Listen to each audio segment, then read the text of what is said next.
তা আমি সেই দিন থেকে আমার জীবনের আমি আলা হযরতের উপরে যত ইলজাম আছে সেইগুলোকে খণ্ডন করার জন্য আমার জীবনের প্রথম পত্রিকা বার হয়েছিল ইমাম আহমদ রেজা। এই পত্রিকা অনেক বছর চলেছে। সেই পত্রিকার উপরে আমার ছিল লেখা বড় তলোয়ার ছাপানো, বাতিলের গর্দানে উলঙ্গ তলোয়ার, তাতে আমার চ্যালেঞ্জ করা ছিল। আর সেখানে পরিষ্কার বলা আছে বাংলার বাতিল ফিরকা ফুরফুরা। ব্রাদারান ইসলাম, এই সৈয়দ আহমদ রায়বেরেলভী অখণ্ড ভারতে ওয়াহাবিয়াতের বাণী মাবানী প্রতিষ্ঠাতা। সৈয়দ আহমদ রায়বেরেলভী আমার সবাই মোহাম্মদিয়ার তরিকার পীর আছে না, এসব যত দেখছেন এ বেচারা জানেন না, সাদা শীতে মানুষ, আর পীর হওয়ার শখ, এদের পীর হওয়ার শখ খুব। আর মোহাম্মদিয়ার তরিকাটা খুব সস্তায় পাওয়া যায়। তো মোহাম্মদিয়ার তরিকা হয়, হ্যাঁ, হানাফি বলো, কাদরিয়া, চিশতিয়া, নকশবন্দিয়া, মুজাদ্দিদিয়া, এই সমস্ত তরিকা সূর্য চন্দ্রের ন্যায় ঝলমল করছে, মাঝখান থেকে এসেছে মোহাম্মদিয়া তরিকা। এর মানেটা কি? এ বুদ্ধুর দল বোঝেনি যে মোহাম্মদ সাল্লাল্লাহু আলাইহি সাল্লামের তরিকা আসলখানে তা নয়। ও মোহাম্মদ ইবনে আব্দুল ওয়াহাব নজদির নামে এই তরিকাটা তৈরি করেছিল ইসমাইল দেহলভী আর সৈয়দ আহমদ রায়বেরেলভী। কত তো কেন লোকে বলছে ওয়াহাবিরা তাসাউফ মানে না, এলমে বাতেন মানে না, পীর মানে না, নবী মানে না, মজহাব মানে না। সেই জন্য এরা করেছে কি, ওই ওনার নাম দিয়ে মুহাম্মাদিয়া তরিকা বের করে দিয়েছে। হ্যালো, মুহাম্মাদিয়া তরিকা।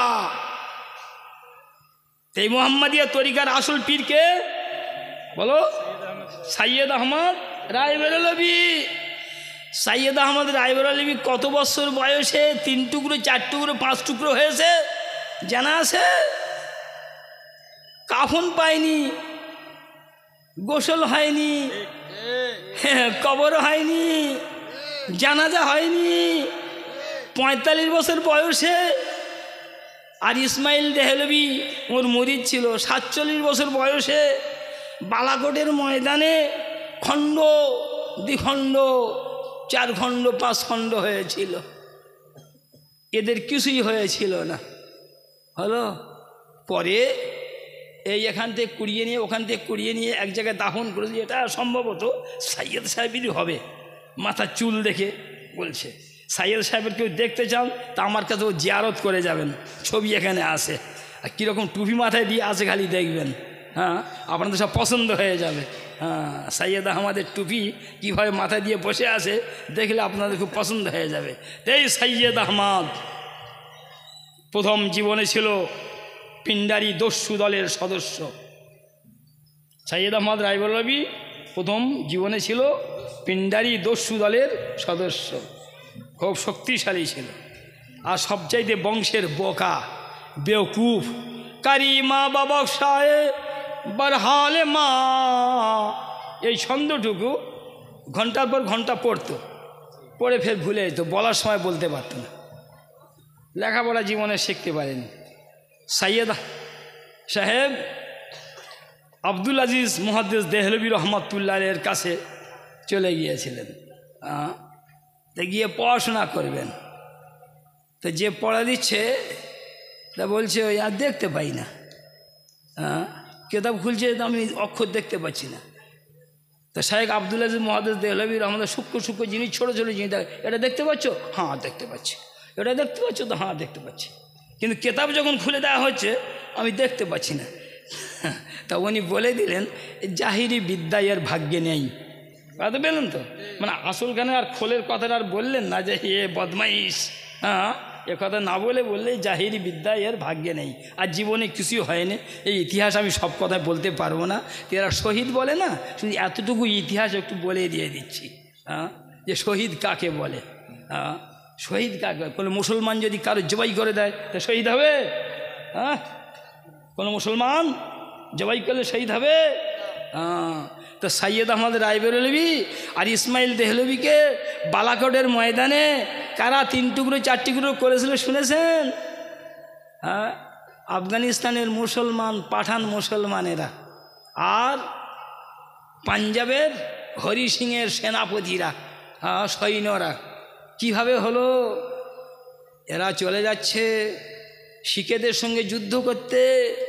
লোকে বলছে ব্যাপার তো উল্টো হয়ে গেল, ইংরেজদের তাড়াবের কথা, সে জায়গায় ইংরেজদের সঙ্গে কিছুই করছেন না, আর এখান থেকে সেই পাঞ্জাবে চলে যাচ্ছেন যুদ্ধ করতে। তো বলছে ইংরেজদের আমাদের শান্তিতে রেখে দিয়েছে, এরা আমাদের ধর্মের কোনো ক্ষতি করছে না, কিন্তু আমাদের মহাশত্রু হলো পাঞ্জাবের শিখেরা। মানে এসব ইংরেজদের শেখানো কথা। যাই হোক, যখন ইসমাইল দেহলভি আর সৈয়দ আহমদ রায়বেরেলভি দিল্লি থেকে সৈন্য নিয়ে বালাকোটে যাচ্ছে শিখদের সঙ্গে যুদ্ধ করতে, তো কোথা থেকে শুরু করেছেন যাওয়া? দিল্লির বস্তি নিজামুদ্দিনে। তো যাওয়ার সময় হাত দিয়ে দেখিয়ে বলেছিল নিজামুদ্দিন, আউলিয়া রহমাতুল্লাহের মাজারকে দেখিয়ে বলেছিল, আমরা বালাকোটের যুদ্ধ থেকে ফিরে আসলে প্রথম কাজ হবে এই ঠাকুর ঘরটা ভেঙে দেওয়া। রব্বুল আলামিন আল্লাহ বালাকোটের ময়দান থেকে আর ফিরে আসতে দেয়নি। 3 টুকরো 4 টুকরো 5 টুকরো করে সেইখানে গোসল পায়নি, কাফন পায়নি, আর জানাজা হয়নি, কাফন পায়নি। এটাই হয় যারা আউলিয়াদের দুশ্মন হয় তাদেরই। কিন্তু আজ তরিকা করে রেখে দিয়েছে, এগুলো জানে না। আলাউদ্দিন জিহাদি, আমি তো বলিছি, আমার কথা বললে তোমার কষ্ট হয়ে যাবে। যাও বেল্লির মার্কাতে যাও, নয় আশরাফিয়াতে যাও, গিয়ে বলে দিয়ে দাও যে হানাবি মজহাব কি আর আলা হযরত মাসলাক আলা হযরত কি, তাহলে বুঝতে পারবে। আচ্ছা, এরা কি বলে যুদ্ধ করতে গিয়েছিল? এরা এই কথাই বলে গিয়েছিল, যারা দেশ যদি স্বাধীন হয়, কেউ যদি সেকুলারিস্ট যদি করতে চায় শহীদ হবে? ধর্ম নিরপেক্ষ রাষ্ট্র কায়েম করলে শহীদ হবে? হবে না। তো সৈয়দ আহমদ রায়বেরেলভি কথা বলেছিল, ইসমাইল দেহলভিদের কথা এটাই ছিল, আমরা চাই বিদেশি শত্রুদের দেশ থেকে বিতাড়িত করব, ইংরেজদের বিদেশি শত্রুদের দেশ থেকে বিতাড়িত করব, এটাই হচ্ছে আমাদের মেন উদ্দেশ্য। তারপরে দেশ যদি স্বাধীন হয়ে যায়, কাদের হবে? তা বলছে ও হিন্দুর হতে পারে, মুসলমানের হতে পারে, অথবা উভয়ের হতে পারে। যারা যোগ্যতা অর্জন করবে তারাই শাসন করবে। তাহলে এটা অ্যাজ ফর মুসলিম দেশের জন্য হলো না। অতএব যদি সৈয়দ আহমদকে 1 মিনিটের জন্য মানা হয়, ইসমাইল দেহলভিকে মানা যদি হয়, কিন্তু তারা শহীদ নয়, শহীদ নয়। আবার কিভাবে হচ্ছে খালি সেটা দেখেন। যখন সীমান্ত প্রদেশে চলে গিয়েছিল আফগানিস্তানে, তা আফগানিস্তান পূর্ণ হানাফি দেশ, এরা গিয়ে পীর সেজেছে, পীর। আর লোক তো পীর মানে একটু অভ্যাস আছে, দেখছে ও শিখেরা হচ্ছে আমাদের চরম দুশ্মন, যুগ যুগ থেকে মুসলমানদের অত্যাচার করে, এই তো আমরা দিল্লি থেকে বড় আমরা ভালো নেতা পেয়ে গেছি, তা সাইয়েদের হাতে মুরিদ হতে সব আরম্ভ হয়েছে হাজারে হাজার। পরে দেখছে লা হাওলা ওয়ালা কুওয়াতা ইল্লা বিল্লাহ, এসব তো ওহাবি। আমরা কি করলাম? এরা তখন শাসন আরম্ভ করে দিয়েছে যে সাইয়েদের হাতে মুরিদ না হবে তাকে ধরে নিয়ে এসে অনেক নির্যাতন আমার এই বইতে পেয়ে যাবেন, ব্রাদার ইসলাম। ওই সময় সর্দার পায়েন্দা খান বাধ্য হয়ে চিন্তা করে দেখেছেন, প্রাণের শত্রু অপেক্ষা ইমানের শত্রু বেশি খাতারনাক, ভয়াবহ।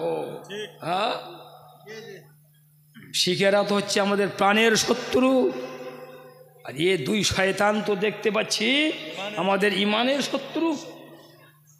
অথচ মুসলমানদের সঙ্গে শিখেদের যুগ যুগ থেকে লড়াই হয়। বাধ্য হয়ে সর্দার পায়েন্দা খান চিঠি লিখল পাঞ্জাবের রাজা হরি সিংয়ের কাছে যে দিল্লি থেকে 2 জন এসে আমাদের দেশকে ছিনিয়ে নিচ্ছে, আমাদের অত্যাচার করছে, আমরা আপনার সাহায্য চাই। তো হরি সিং উত্তর দিয়েছিল, আপনাদের প্রতি আমাদের কিসের বিশ্বাস আছে যে আমরা সাহায্য করব? তবে আমরা সাহায্য করতে প্রস্তুত। যুদ্ধ চলাকালীন আপনার পুত্রকে যদি আমার রাজধানীতে যদি বন্ধক রেখে দেন তাহলে আমরা সৈন্য পাঠাবো, যুদ্ধ করব। হলো? তা সর্দার পায়েন্দা খান ইমানের জন্য নিজের পুত্রকে পর্যন্ত হরি সিংয়ের রাজ দরবারে রেখে দিয়েছিল। তাই ওখান থেকে পাঞ্জাব থেকে সৈন্য আসে, আর পাঠান তো আসে। এই দুই সৈন্য যৌথভাবে আক্রমণ করে এদের ওই 3 খণ্ড 4 খণ্ড করে দিয়ে দিয়েছে। এদের দাফন কাফন কিছু হয়নি। এখান থেকে কুড়িয়ে নিয়ে এক জায়গায় দাফন করেছিল। পরে 6-8 জন শিখ দেখছে যে না, পরে মুসলমানরা তো পুজো আরম্ভ করে দিবে, রাখা হবে না বলে রাতে ফের কবর খুঁড়ে ফেলে কান্নাহার নদীতে সব ফেলে দিয়েছিল। এই হচ্ছে এদের ইতিহাস। আলাউদ্দিন, তুমি তো এখন দরবার থেকে তো বিতাড়িত হয়েছো, এখনো পর্যন্ত সময় আছে। আমি জোর গলায় বলছি, তুমি ভাবনা চিন্তা করো। মসলাকে আলা হযরত আমার কাছ থেকে বুঝে নিলে তোমার কষ্ট হবে। তুমি যদি চাও তুমি আমার সঙ্গে যোগাযোগ করো, আমি তোমাকে নিয়ে বেরেলির মার্কাজে যাচ্ছি, আমি তোমাকে নিয়ে আশরাফিয়ায় যাচ্ছি, যাদের কাছে আমার কোনো দাম নেই। কেন? আলহামদুলিল্লাহ আমার হিন্দুস্তানের সরতাজ আলেম যত বেরেলির মার্কাজ আশরাফিয়া সব রয়েছে। আমরা তাদের গোলামি করে চলতেছি, গোলামদের গোলামি করে চলছি। আমার কাছে বুঝলে তোমার কষ্ট হবে, সেই জন্য আমার সঙ্গে তুমি হও, আমি তোমাকে নিয়ে যাব। সেখানে প্রশ্ন হবে এই যে মাসলাকে আলা হযরত আর হানাফি মাযহাবের মধ্যে পার্থক্য কি আছে। দেখবে যে হানাফি মাযহাবের অপর নাম হলো মাসলাকে আলা হযরত। কেন? দেওবন্দিরা বলে আমরা হানাফি, বলে না? তাবলীগি জামাত বলে আমরা হানাফি, জমিয়ত উলামা হিন্দ বলছে আমরা হানাফি। পার্থক্য কি করে হবে? পার্থক্য হবে এই সময় যারা মাসলাকে আলা হযরত মেনে হানাফি হবে তারাই হবে প্রকৃত হানাফি।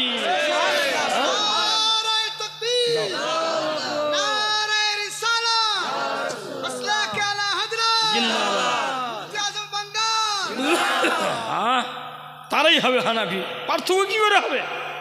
ওরা তো হানাফি বলছে, আমরা হানাফি বলছি। তা পার্থক্যের জন্য একটা ফারকে ইমতিয়াজ বলছি না, যাতে মানুষ আর কোনো বিভ্রান্তির মধ্যে না পড়ে চিনতে। সেই জন্য মাসলাকে আলা হযরত, আজ 100 বছর থেকে মাসলাকে আলা হযরত বলা শুরু হয়ে গেছে। কীরকম শুরু? অখণ্ড ভারতের সর্বোত্তরে হিমালয় পর্বত সমান আলেম আলা হযরতের সব গোলামি করেছে। তাদের মুখে ছিল মাসলাকে আলা হযরত। মাসলাকে আলা হযরত ছাড়া অখণ্ড ভারতের কোনো খানকা চলবে না। ওখানকা ছোট হোক বড় হোক, খাজা আজমির রহমাতুল্লাহ আলাইহির খানকা চলবে না। কেন? খাজা আজমির রহমাতুল্লাহ আলাইহির মাজার জিয়ারত করতে কোনো তবলিগি জামাত দল বেঁধে যায় না, দেওবন্দিরা যায় না, আহলে হাদিস যায় না, জমিয়ত উলামা হিন্দ যায় না, জামাতে ইসলাম যায় না। যায় কারা? যারা মাসলাকে আলা হযরত মানে তারা। যারা মাসলাকে আলা হযরত মানে তারা। আর যদি মাজারে ফুল দেওয়া, মাজারে চাদর দেওয়া, পীর ওলিদের দরবারে হাজির দিয়ে ফাইজ নেওয়া আলা হযরত যদি না শেখাতেন তা মাসি হাঁকাতো, মাজারের খাদেমরা মাসি হাঁকাতো, কেউ যেত না। আজ নির্লজ্জের মতো খাজা আজমির রহমাতুল্লাহ আলাইহির দরবারের 8000 খাদেম তারা নিজেদের শিয়া বলে ঘোষণা করে দিয়ে আলা হযরতকে তারা গালি দিচ্ছে। ব্রাদার ইসলাম, চোরের দল বসে আছে। খাজা আজমির রহমাতুল্লাহ আলাইহির মাজারে যত খাদেম আছে পকেট মার চোরেরা। এখানে আমি গাছ জোরে বলছি, রাগ করে বলছি তা নয়। এরা খাজা আজমির রহমাতুল্লাহ আলাইহিকে প্রতি ওয়াহাবিদের ধারণা খারাপ করে দিচ্ছে, মুসলমানদের ধারণা খারাপ করে দিয়ে দিচ্ছে। আমার ছেলে আহমদ রেজা তখন সবে জীবনের প্রথম ওর হাতে মোবাইল আমি দিছি। আমি 100 বার মানা করছি এই মোবাইল নিয়ে ঢুকিস নি, মোবাইল নিয়ে ঢুকিস নি। বাস মোবাইল নিয়ে খাজা আজমির রহমাতুল্লাহ আলাইহির মাজার শরীফের ভেতরে ঢুকে পড়েছে। আর চোরের দল মাথায় চাদর দিয়ে ফেলে দিয়ে দেবে, দিয়ে পকেট মারি করবে, হ্যাঁ, কার মোবাইল বের করে টাকা বের করে নিয়ে নেবে। মাজার সঙ্গে বার হচ্ছে আর দেখি মুখটা ছোট হয়ে আসেন, হলো তো? হ্যাঁ, হয়েছে। হ্যাঁ, আরে ওরা খাজাকে মানে আল্লাহ তাবারক তাআলা ওদের পেট করেনি, আল্লাহ পাক জাহান্নামের গেট করে দিয়েছে। হ্যাঁ, যদি ওদের পেট যদি হতো তো পেট ভরে যেত, টাকা পয়সা নিয়ে কি করত?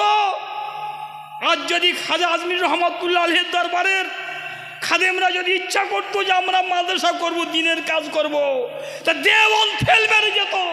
হিন্দুস্তানের বুকে সবচাইতে বড় মাদ্রাসা খাজা আজমিরের দরবারে হতো। সেখানে একটা মক্তব চলে না, কোটি কোটি টাকা ভুল হবে, পাহাড় সমান টাকা তাদের কাছে, অথচ চোর বসে আছে, চোর চোর। এখন তারা বলছে আমরা শিয়া, আর আমরা আল্লাহ হযরতকে গালি দিচ্ছে। বেঈমানের দল আর মুসলমান আছে যারা বলে আমরা শিয়া, তারা মুসলমান নয়। লন্ডন থেকে মা বেটি এসেছে, আমি কিন্তু কোন কথা বলতে গিয়ে অন্যদিকে যাচ্ছি, কিন্তু তবু কিন্তু না বললে নয়, এসে গেছে মা বেটি এসেছে লন্ডন থেকে। মেয়েটা লন্ডনে চাকরি করে, বাড়ি বাংলাদেশ।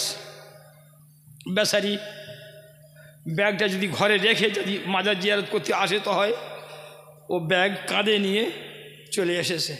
আর এই খাদেমরা মাথার উপরে চাদর ফেলে দিয়ে বাস 1,86,000 টাকা, 1,86,000 টাকা বের করে নিয়ে এসেছে।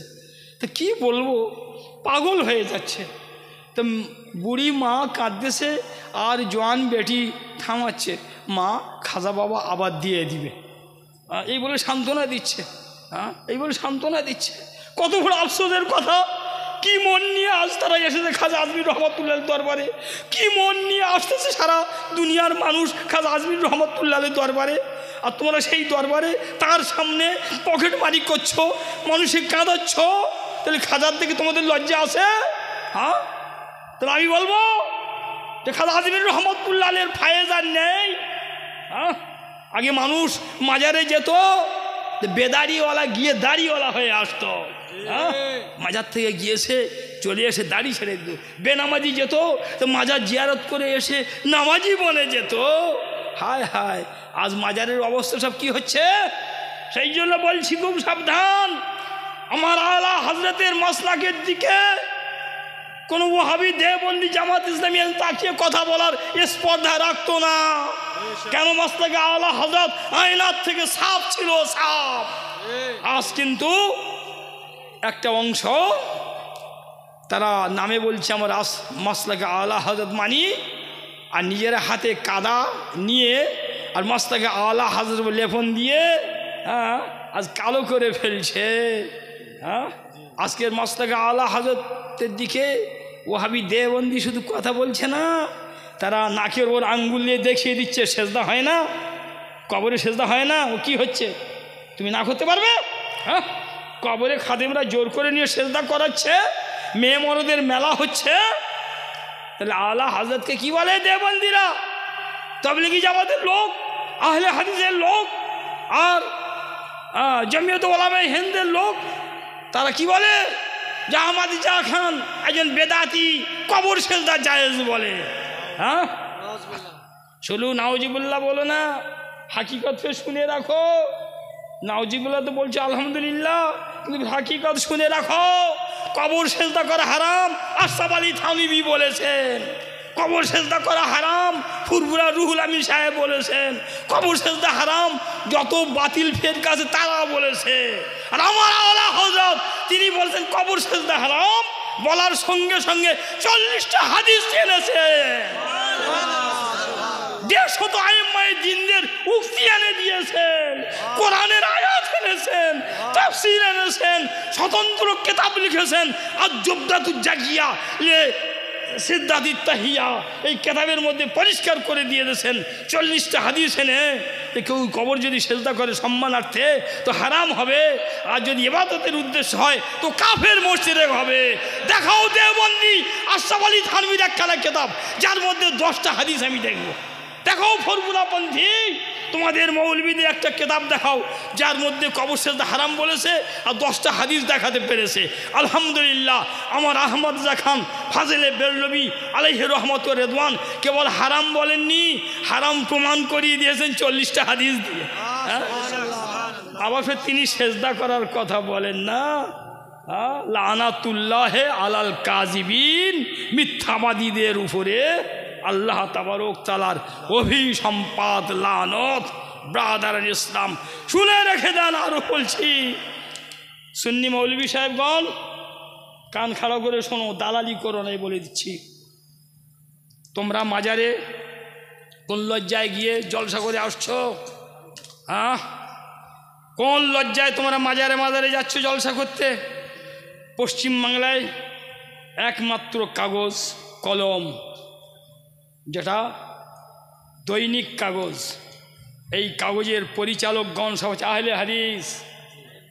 এরা কবর কে এরা আদৌ কোনোদিন এরা সমর্থন করে না। হানাফি মজহাবদের বেদাতি বলে, আর বেরলভী জামাতের দিকে লক্ষ্য করে লাহাউলা যা না তাই বলে। কিন্তু কলম কাগজ খুললে তাতে কি লেখা থাকছে? অমুক মাজারে না অমুক মাজার উৎসব, কখনো লিখছে যে মাজার মেলা, উরুস মেলা, উরুস মেলা, উরুস উৎসব।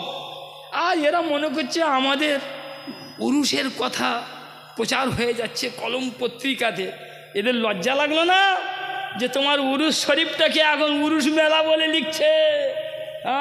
টাকা নিচ্ছে তোমার কাছ থেকে আর প্রচার করে দিচ্ছে মেলা বলে, ঘৃণা ধরিয়ে দিচ্ছে মানুষকে। উরুস উৎসব বলছে, যেখানে উৎসব বলছে মেলা বলছে, কোন লজ্জায় সেই মাজারে তোমরা গিয়ে বক্তব্য রাখছো? সি সি সি সি, লজ্জা লাগে না? মাথায় পাগড়ি দিয়ে আর স্টেজে গিয়ে নাচছ এই করে করে। কেন? কতগুলো লোক পাও? 50 লোক, 100টা লোক থাকে না, অথচ ওই মেলাতে 50,000 1 লাখ লোক হয়। ওসব মাজার মেলা, মাজার উরুসে গিয়ে দেখো 2 কিলোমিটার দূর থেকে তোমার ঠেলে ঠেলে যেতে হবে।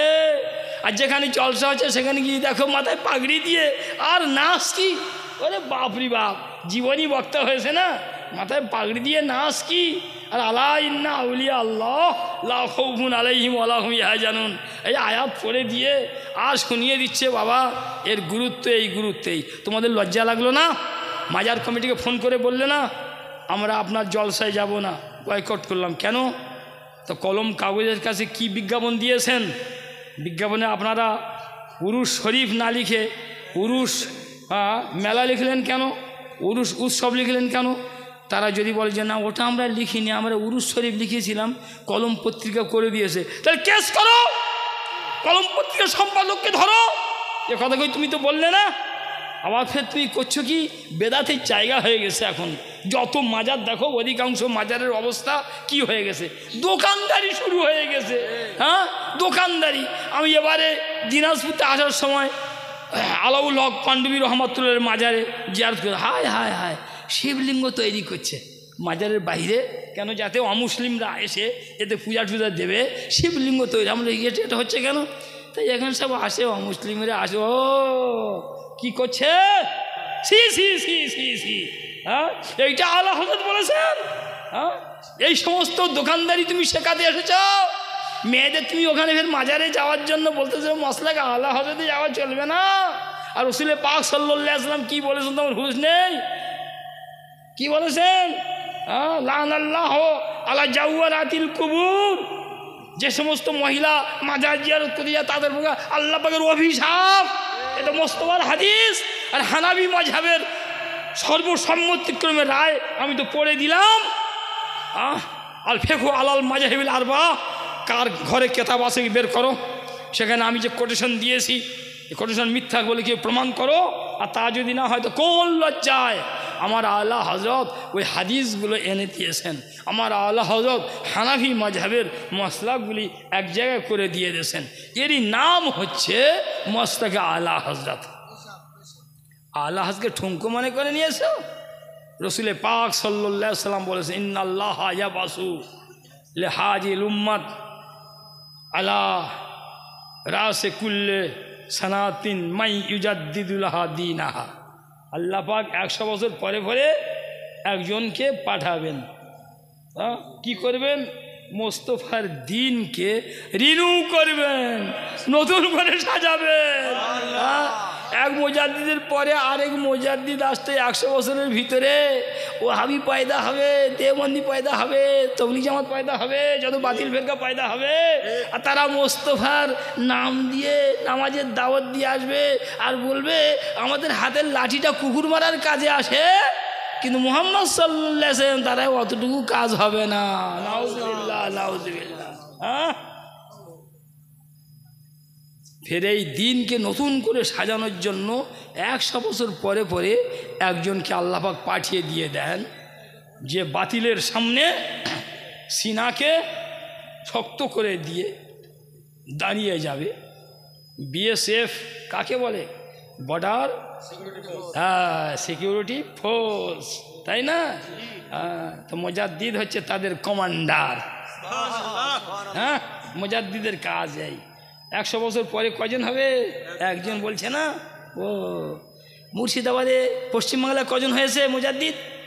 পশ্চিমবাংলায় কজন হয়েছে জানা আছে? হয়নি? এবছর হয়নি। তা আমি তাহলে গুনে দিচ্ছি।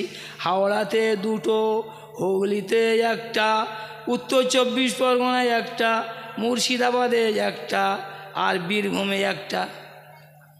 নাম বললে এ হয়ে উঠবে।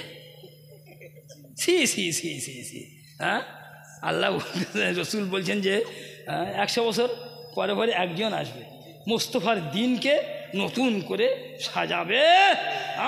আমার আলা হযরত কম বেশি 1000 খানা কেতাব লিখেছেন।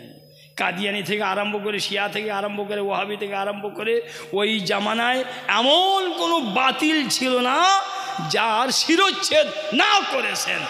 আলা হযরতের কলমকে কলম মনে করা হবে না, বাতিলের জন্য ছিল উলঙ্গ তলোয়ার। সমস্ত বাতিলকে দ্বিখণ্ড করে রেখে দিয়েছে ব্রাদার ইসলাম। সেই মোস্তফার পাহারাদার ইমাম আহমদ খান ফাজিলে বেরলভী রহমাতুল্লাহ আলাইকে আজকের বেদাতি বলছে। এত বড় স্পর্ধা, তবে কি বেদাত হচ্ছে না? হচ্ছে। বেদাত হচ্ছে না? হচ্ছে। কবরে সেজদা হচ্ছে না? হচ্ছে। আলা হযরত কবরে ফুল দেওয়া, চাদর দেওয়া জায়েজ প্রমাণ করিয়েছেন, তাই না? ফতোয়া আলমগিরি থেকে, স্বামী থেকে ফতোয়া আলমগিরি আলা হযরত লেখা। কার লেখা? বাদশাহ আওরঙ্গজেব আলাইহির রহমার রাজত্বকালে পৃথিবীর শীর্ষস্থানীয় ওলামায়ে কেরামগণকে এক জায়গায় করে সেই জামানায় 2.5 লক্ষ চাঁদির টাকা তাদের পিছনে খরচ করে আর সোনা দানা মণিমুক্তা তাদের উপহার দিয়ে ফতোয়া আলমগিরি লেখানো হয়েছিল। সেই কেতাবের মধ্যে আছে ওয়াজুল ওরুদে ওয়া রায়াহিনে আলাল কুবুরে হাসান, কবরেতে ফুল দেওয়া উত্তম কাজ। তাআলা হযরত এটাকে বাস্তবায়িত করেছেন। এখন সুযোগ নিয়ে মাওলানা এখন দোকান খুলে দিয়েছে। দোকান তো একটা নয়, এখন 1.5 কিলোমিটার 2 কিলোমিটার শুধু চাদর আর ফুলেরই দোকান আর দোকান। লোক ওখান থেকে কিনে আনছে, নিয়ে এখানে চড়িয়ে দিচ্ছে। সকাল থেকে সন্ধ্যা পর্যন্ত 1000 চাদর বিক্রি হচ্ছে। তা তো দোকান তো খালি হয়ে যাবে না? না না। আর এদিকে চাদরের লোড হয়তো ছাদে ঠেকবে, দেখা যাচ্ছে না। 1 ঘন্টা পরে দেখছে নিজের চাদরটা নেই, সে আবার কি দোকানে ঝুলতেছে। তো মুসলমান শুনে রেখে দেন, এই চাদর দেওয়া হারাম হবে। ফজুল হচ্ছে। খাজা আজমির রহমাতুল্লাহ আলাইহির দরবারিকে চাদর দিবে না, ফুল দিবে না। চাদর তো একটা দেওয়া তো রয়েছে, ফুল তো দেওয়া তো রয়েছে। আর খাজা আজমির রহমাতুল্লাহ আলাইহির মেন গেটের বাহিরে 200-500 জন এমন লোক পড়ে আছে, কারোর হাত নেই, কারোর পা নেই, কারোর চোখ নেই। তারা হাত পেতে রয়েছে। ওদের হাতে দিয়ে দাও, খাজা আজমির রহমাতুল্লাহ আলাইহির জন্য ফাতিহা করে দাও। তাহলে খাজা আজমির রহমাতুল্লাহ আলাইহির রুহানিয়াত তোমাদের প্রতি খুশ হয়ে যাবে, খুশ হয়ে যাবে। খবরদার ওই হাঁড়িতে টাকা দিবে না। শিয়া হয়ে গেছে, শিয়া হয়ে গেছে। আলহামদুলিল্লাহ, আমি মিশরে 2 বার গেছি। আর এই মাওলানা এখন বসে আছে, মিশর থেকে পড়ে এসেছে। ও ভালোভাবেই জানছে। আম্বিয়া ইকরামদের পর্যন্ত রওজা পাক রাস্তাঘাটে পড়ে আসে। হযরত সালেহ আলাইহিস সালামের মাজার একটা রাস্তায়, কোনো চাদর তো ফুল কিছুই নেই, ঘর নেই, বাড়ি, শুধু এতটুকু একটা বোর্ড দেওয়া আছে হযরত সালেহ আলাইহিস সালাম। হারুন আলাইহিস সালামের মাজার এতটুকু ঘরের মধ্যে আসে, একটা চাদর নেই, কিছুই নেই, এমনি পড়েই আছে। বড় বড় আইম্মায়ে দ্বীনদের সব পড়েই আছে। ইবনে হজর আসকালী রহমাতুল্লাহ আলাই হিমালয় পর্বত সমান টানিয়ে এনে একটা ঘরের ছাঁচিতে পড়ে আছে। ব্রাদারান ইসলাম এইসব জায়গায়, সেখান তো এসব নেই। আলহামদুলিল্লাহ এখন 1 মাস হয়নি আমি বাগদাদ থেকে ঘুরে এলাম। হ্যাঁ, তো সেখানে কই চাদর আর ফুলের তো কই দোকান নেই, একটাও চাদর ফুলের দোকান নেই। আর ওই মাজার ধরে যে চুমো খাবো আর জড়িয়ে ধরবো সে কারবার নেই। মাজার অনেক দূরে আসে, দূর থেকে সব রেলিং দেওয়া আছে, ওনার যে চাদরটা দিয়ে আসে সেই, আর ওখানে কিছুই নেই। আর এখানে কারবার খুলেছ, আর সেই কারবারে সহযোগিতা করছে এইসব মৌলবীগুলো। কি হয়েছে, জীবনী বক্তা হয়েছে। এরা আবার দালালি করে কি করছে, কোনো বুজুর্গকে দূর থেকে এনে দিচ্ছে। কেন, আগামী বছর তাহলে জলসাটা ওকেই ডাকবে, পার্মানেন্ট বক্তা হবে। এই কাজগুলো আলেমরা করবে না, সাবধান হয়ে যাও। আর নকল মাজার দিনের পর দিন হচ্ছে। আমি গত বছর জলসায় গেছিলাম এই নদিয়ার একটা জায়গায়। যেমন আমি দোয়া করে শেষ করে দিছি, 4-5 জন লোক উঠে দাঁড়িয়েছে, হুজুর আমাদের গ্রামে দাতা বাবার মাজার হচ্ছে। দাতা বাবার মাজার কি? তা বলতেছে না, এরা বলছে যে আমরা অত দূর যেতে পারবো না, সেই জন্য এখানে দাতা বাবার মাজার করছে। হলো মাজার হয়ে গেছে কি আমি আর খোঁজ নেইনি।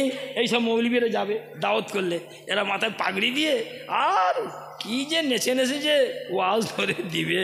হ্যাঁ, আরে আলেমরা সেখানে কি হচ্ছে, ডিগি তবলা বাজছে। হ্যাঁ, প্রায় 60-65 জন শিখ আমার সামনে চলে এলো, আমি দেখছি।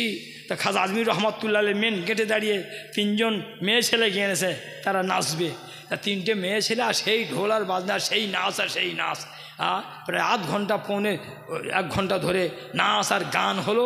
হয়ে যাওয়ার পরে তারা খাজা বাবার মাজারের ভিতরে ঢুকছে। খাদিমদের কাছে সব বরদাস্ত। কেন, এদের জাহান্নামের গেট। হ্যাঁ, এ তো ভরবে না, সেই জন্য ওগুলো সব পারমিশন, সব এলাও। ওখানে যাও, নামাজের কথা নেই। যত মাজারে যাও না, মাজার কাদের? সুন্নিদের। হ্যাঁ, মাজারে যায় কারা? সুন্নিরা। মাজারে বক্তব্য রাখে কারা? সুন্নিরা। তো যেখানে সব আমরা নিজেরা, সেখানে শরীয়ত বিরোধী কাজ কেমন করে হতে পারে? যেখানে সুন্নিরা হচ্ছে কি বক্তা, সুন্নিরা হচ্ছে খাদেম, সুন্নিরা আবার সেখানে যাচ্ছে, সব তো আমাদেরই লোক। তো সেখানে একটা কথা বলতে পারে না, খবরদার, চুম্বন দেওয়া হারাম, চুম্বন সেজদা করা হারাম। চুম্বন দেওয়া যদিও জায়েজ আছে, কিন্তু তার অনেক নিয়ম আছে। আল্লাহ হযরত বলেছেন যে হানাফি আলেমদের মধ্যে দ্বিমত আছে। একদল বলেছেন যে চুম্বন দেওয়া জায়েজ, একদল বলেছেন না জায়েজ। আমার আল্লাহ হযরত কত সাবধান। তা আল্লাহ হযরত বলতেছেন, যখন একদল জায়েজ আর না জায়েজ যখন বলছেন, তা না দেওয়াই উত্তম।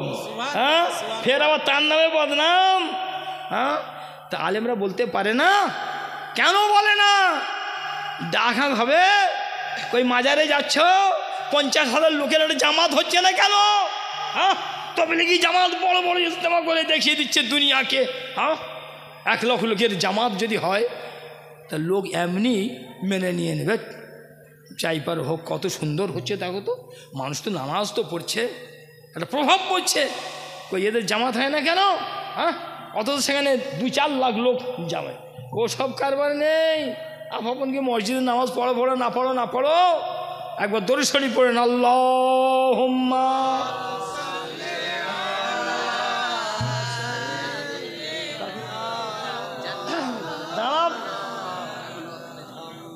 কাগজটা, সেই কাগজটা পরে, কাগজটা আমার বলা শেষ হোক, বেশি বকিস না ওসব। মুহাম্মাদিন সাল্লাল্লাহু আলা মুহাম্মদ। কত বাজে? 9:45। শেষ হবে কটায়? হ্যাঁ,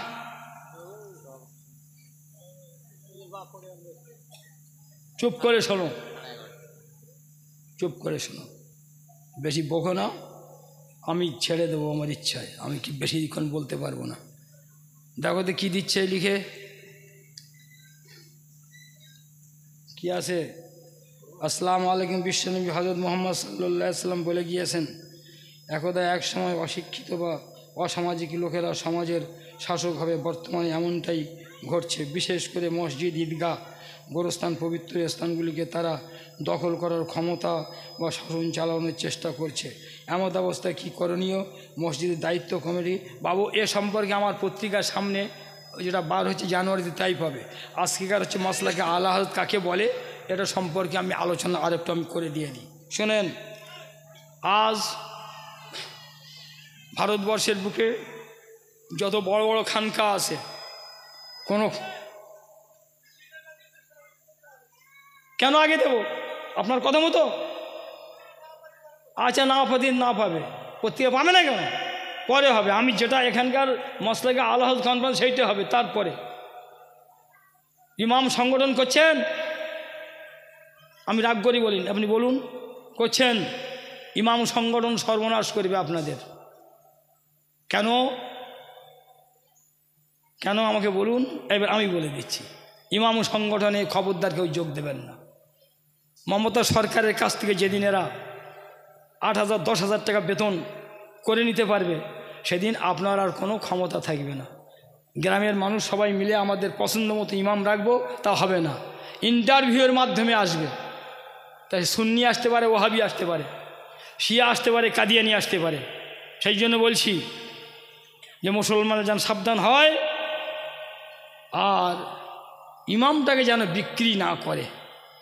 সরকার যদি দয়ালু হয় টাকা দেয়, তা মসজিদের নামে দেবে, মসজিদ কমিটি টাকা নিবে, তারা তাদের চয়েস মতো ইমাম রাখবে। হ্যাঁ, কথা হবে। আজ ইমাম সংগঠন কি করছে? পত্রিকা পড়বেন না কেন? মোবাইল সর্বনাশ করে দিচ্ছে, আরও দিবে। যে লোকটা না বলতে পারে, যার কলম চলছে, তার কথাটা আপনি পাবেন কি করে? পত্রিকা নিতে হবে। এইবার শুনুন কি করছে দেখুন।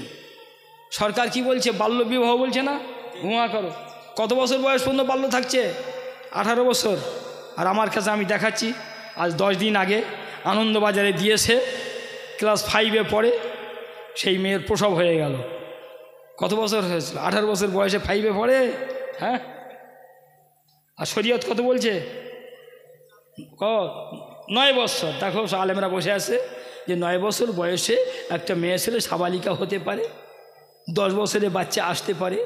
তা গরিব বাপ মা যদি 15 বছর, 16 বছর, 17 বছর যদি বিয়ে যদি একটা খুঁজে পায়, দিয়ে দেয়, হ্যাঁ, এটা মহাভারত অশুদ্ধ হয়ে যাবে। কিন্তু সরকার বলছে হবে না, 18-এর কমে নয়। তা সরকার যদি শরীয়ত বিরোধী কথা বলে, আমার যদি প্রতিবাদের ক্ষমতা না থাকে, তো কমপক্ষে আমি সহজে মানতে যাব না। এই ইমাম সংগঠন এটা হচ্ছে মানানোর দায়িত্ব নিয়েছে।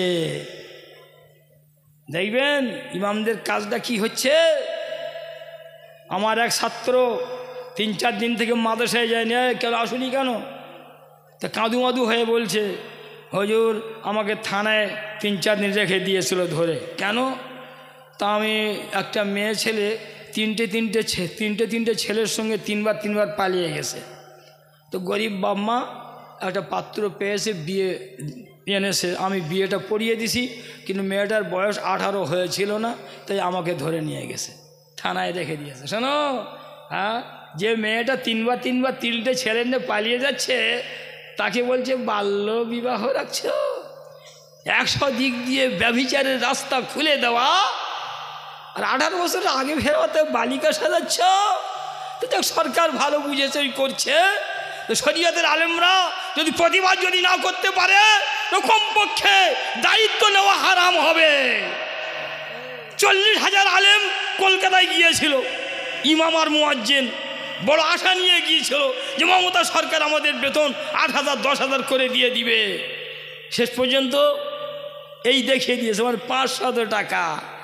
2 ছিল 2.5 হয়েছে, না 2.5 ছিল 3 হয়েছে, মুখ মুছিয়ে চলে এসেছে। এখন এরা সব দিচ্ছে।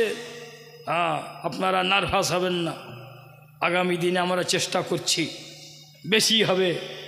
এ বেশিটা মঙ্গল নয়, এ বেশি অমঙ্গল। এরা সরকারের কাছে বিক্রি হচ্ছে। মসজিদকে এরা রাজনীতির আখড়া বানাবে, মসজিদে এসে এরা রাজনীতি করবে। কেন? যারা নামাজ পড়তে যায়, সিপিএম যায়, কংগ্রেস যায়, তৃণমূল যায়, এসইসি যায়, অনেকে যায়। এখন আবার বিজেপিও হয়েছে মুসলমান, তারাও যাচ্ছে নামাজ পড়তে। তা ইমাম সাহেব তাহলে কত মনের মানুষ হলে তবে ওখানে সবার পছন্দ হবে।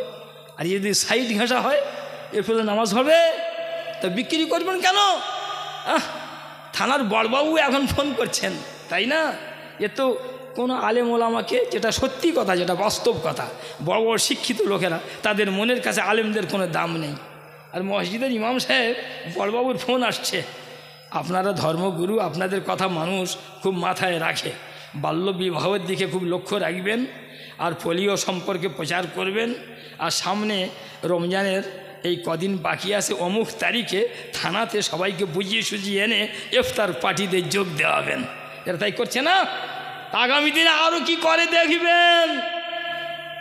এই ইমাম সংগঠনের শীর্ষে যারা আছে তারা ওয়াহাবি আছে, দেওবন্দি আছে, আর কিছু সুন্নি তাদের পাঁচাটা হয়ে রয়েছে। হ্যাঁ, বলবো একটা দুঃখের কথা আমার এখানে আছে। হ্যাঁ, গতকাল রাতে গুয়াশের একটা জায়গায় একজনের বাড়িতে মিলাদ হবে। হ্যাঁ, তার বাড়িতে মিলাদ পর্যন্ত করতে দেয়নি।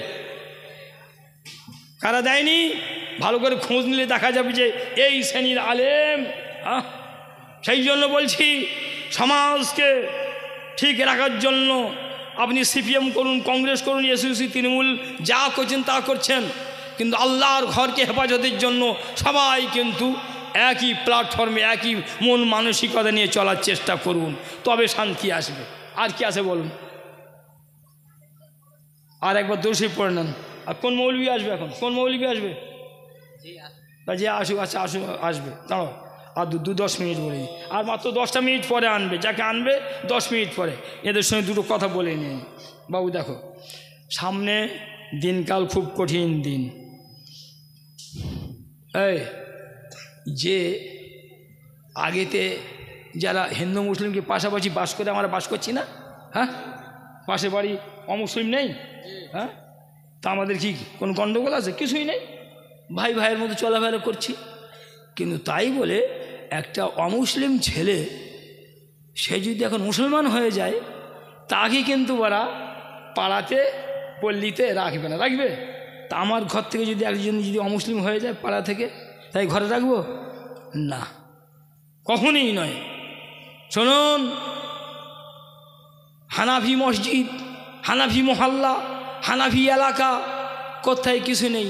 হঠাৎ করে এরকম 2-4টে তরুণ যুবক এই করে এখানটায় মেয়ে লোকদের মধ্যে হাত মারছে, আমিন জোরে বলে উঠছে, মাথায় টুপি দিচ্ছে না, পা ফাঁক করে দাঁড়াচ্ছে 2.5 ফুট দূর করে। আর কি করছে? যেমন সালাম ফিরিয়ে দিচ্ছে, তা ছাগলের গায়ে পানি পড়লে যেমন পালায়, দোয়া করবে না, তাঁত বেরিয়ে যাচ্ছে। এখানে চুপ থাকলে হবে? এখানে রাজনীতি করলে হবে? আমি দেখে আশ্চর্য হয়ে গেলাম। আমার যে ড্রাইভার, দেখছি আমি মগরিবের নামাজ পড়তে গেছি, নামাজ সুন্নত আমি পড়ছি, দেখছি ও বাবরি এখানটা হাত মাঝে, আরে সি সি সি সি। হ্যাঁ, আমি জিজ্ঞেস কোথায় বাড়ি? তেমন গ্রামের নাম বলছে, সেখানে কোনো আহলে হাদিসের নামগন্ধ কিছুই নেই, 6 হাজাম পাড়া। হ্যাঁ, তো এগুলো কি বলতে হবে না? শুনুন, আলহামদুলিল্লাহ ছোট বড় আমার 60খানা কেতাব বাজারে আছে। কোরআনের তাফসীর থেকে নিয়ে, হাদিস থেকে নিয়ে, ফতোয়া থেকে নিয়ে, নামাজ শিক্ষা শুধু 3টে আছে। সলাতে মোস্তফা সুন্নি নামাজ শিক্ষা, সলাতে মোস্তফা সহি নামাজ শিক্ষা। এই আহলে হাদিসদের উৎপাতের কারণে আমি আবার ছোট করে একটা নামাজ শিক্ষা আমি লিখলাম। ভাই দেখি কেতাব দাও না, এই একটা দেখো, হাদিসের আলোকে নামাজ পড়িবার নিয়ম। এখানে মশলা মাসেল কিছুই নেই, কান পর্যন্ত হাত তুলতে হবে 4-5টা হাদিস, নাভির নিচে হাত বাঁধতে হবে 4-5টা হাদিস, আমিন আসতে বলতে হবে 4-5টা হাদিস, প্রতিটা জায়গায় হাদিস আর হাদিস। পশ্চিমবাংলায় 50 বছরের ভিতরে যত নামাজ শিক্ষা লেখা হয়েছে সমস্ত নামাজ শিক্ষা আমার সামনে আনুন। প্রতিটা নামাজ শিক্ষায় লেখা আছে কান পর্যন্ত হাত তুলতে হবে, কিন্তু হাদিস নেই। প্রতিটা নামাজ শিক্ষায় লেখা ছিল নাভির নিচে হাত বাঁধতে হবে, কিন্তু হাদিস ছিল না। হ্যালো, কেন? ওনারা হাদিস জানতেন না, তাই না? না, আলহামদুলিল্লাহ, সেই সমস্ত আলেমদের এলেমের কাছে আমরা নগণ্য, তুচ্ছ। তবে হাদিস দেননি কেন? এই জন্য দেননি, আমার নামাজ শিখা কোনো মাওলানা দেখে নামাজ শিখবে না, সাধারণ লোক দেখে শিখবে। তুমি হাদিসের লোড দিতে গেলাম কেন? এখন আহলে হাদিস হয়েছে, আহলে হাদিস, এরা হাদিস দেখাচ্ছে, এই জন্য সব বিভ্রান্ত হচ্ছে। সেই জন্য আমি দেখিয়ে দিলাম যে আমার দপ্তরে যদি যায় তা আমি ডজন ডজন হাদিস দেখাবো। আর এখানে নমুনা স্বরূপ আমি প্রতিটা জায়গায় 4-6টা করে হাদিস দেখিয়ে দিয়ে দিলাম। হ্যাঁ, এ কেতাব হাতে রাখতে হবে। আর কি হাদিস দেখালে আবার হবে না, বুখারীতে দেখাতে হবে, বলছে না? আল্লাহু আকবার। তাহলে বুখারীর ভিতরে সব হাদিস আছে। কোনো একটা মৌলবি আসো, মৌলবি বলবো না, আপনারা কেউ আসেন যে বুখারীর ভিতরে কত হাদিসে আমাকে বলে দিবে। বুখারীর 7,275টা হাদিস বুখারী শরীফের ভিতরে। আর যদি একই হাদিস বারবার এসেছে সেগুলো বাদ দিলে কেউ বলছে 3,500 বা 4,000 হাদিস, এই হাদিস। আর আল্লাহ রাসূলের হাদিসের সংখ্যা কত? আকসারু মিন আদাদির রামালে ওয়াল হাসা, বালি আর কাঁকরের তুলনায়। হ্যাঁ, তাহলে পাওয়া যাবে কি করে সব বুখারীর ভিতরে? আর ইমাম বুখারী আবার আমাদের মাযহাবের মানুষ ছিলেন না, শাফিঈ মাযহাবের মানুষ ছিলেন, সেই জন্য সমস্ত হাদিস ওখানে নেই। আলহামদুলিল্লাহ, আবু হানিফা রাহমাতুল্লাহ আলাইহি 5 লক্ষ হাদিসের হাফেজ ছিলেন। তার 2-5 হাজার 10,000 হাদিস, তার সনদে হাদিস আমার দপ্তরে মওজুদ আছে। এই কিতাবখানা সংগ্রহ করার চেষ্টা করবেন। আর লকডাউনের আমলে কিভাবে নামাজ পড়েছেন আজ তাদের তওবা করতে হবে কি না? এই লকডাউনের নামাজ পড়ে দেখলে বুঝবেন যে ইমামরা কি করেছে। আর যদি মিলাদ কিয়ামের দলিল যদি খুঁজতে চান তো এই কিতাব পড়তে হবে। আর যদি 20 টাকার তারাবি, এখন সব নতুন নতুন ফারাজি হয়ে 8 টাকার তারাবি বলছে লা হাওলা ওয়ালা কুওয়াতা ইল্লা বিল্লাহ, 20 টাকার তারাবি প্রমাণ করিয়ে দিছি হাদিস থেকে। আর বুখারী শরীফের ভিতরে যে কত জায়গায় ভুল আছে তার মধ্যে আমি 3টে দেখিয়ে দিছি। এ ভুল আমার ধরা নয়, ছোটো মুখে বড় কথা আমি বলতে যাইনি। বুখারী শরীফ যেদিন বাজারে বেরিয়েছে তার পরে পরে বুখারীর ব্যাখ্যার কিতাব যারা লিখেছেন বড় বড় আইম্মায়ে দ্বীন, সেই জামানায় বুখারীর ভিতরে কোন কোন জায়গায় ভুল আছে সেগুলো দেখিয়ে দিয়েছে। কিন্তু আমরা বলি না এই জন্য যে ওগুলো বলার প্রয়োজন নেই। এখন বলছি এই জন্য, এ বলছে বুখারী না হলে মানবো না, ওইটি সবচেয়ে সহিহ কিতাব, সেই জন্য বলতে বাধ্য হচ্ছি। হ্যাঁ, আর সামনে শিয়া আসছে, শিয়া সাবধান হয়ে যান, এই কেতাব না পড়লে মুশকিল হবে। এই শিয়ারা বলছে আবু বকর মুসলমান নয়, নাউজুবিল্লাহ, এ কথা শুনে যাও, শোনার থেকে মরে যাওয়া ভালো। হ্যাঁ, এই শিয়া চলে আসছে, এই কেতাব পড়বেন। আর আমি মাত্র 10খানা কেতাব আনিছি আমার মা বোনদের জন্য, যদি তারা নিতে চায় 100 টাকা করে দাম। কতিপয় আমলের কথা, মা বোনদের অবস্থা খুব খারাপে পৌঁছে গেছে, আর বলবো না, শিক্ষার নামে দীক্ষার নামে। আর এই 500 টাকা করে আর কি বন্ধন লোন, যে কোনো দিক দিয়ে মায়েদের সব বের করে ফেলেছে রাস্তায়। সেই জন্য ওরা কিভাবে দোয়া দেয় পড়বে, ওদের জন্য 10খানা কেতাব আছে, যদি ওরা চায় তো সংগ্রহ করবে। আর আপনাদের কাছে হাত জোড়ো করে বলবো যে একটা করে পত্রিকা নিয়ে যাওয়ার চেষ্টা করবেন। সব ধরো পত্রিকাতে কি আছে, সর্বপ্রথম 2024-এর ইলেকশন, কাকে ভোট দেবেন সাবধান। ফরজ নামাজের পরে দোয়া করছে না, আর আমি হাদিস দিয়ে প্রমাণ করে দিছি। বুখারী শরীফ নির্ভুল কেতাব নয়, কতগুলো ভুল আছে, আমি 3টে ভুল ধরে এখানে দেখিয়ে দিছি কোন পৃষ্ঠায় কিভাবে ভুল আছে। মসজিদ হবে রাজনীতির আখড়া, খালি মাথায় নামাজ পড়া না জায়েজ, হাদিসের আলো আহলে হাদিসদের আদি কথা। 10টা প্রশ্ন করেছি, জাকির নায়েক, মিজানুর রহমান আর কি আব্দুর রাজ্জাক বিন ইউসুফ, তারা থেকে আরম্ভ করে একটা প্রশ্নের জবাব যদি কেউ দিতে পারে তা আলহামদুলিল্লাহ। আমি নিজে পত্রিকায় তার জন্য দোয়া করব।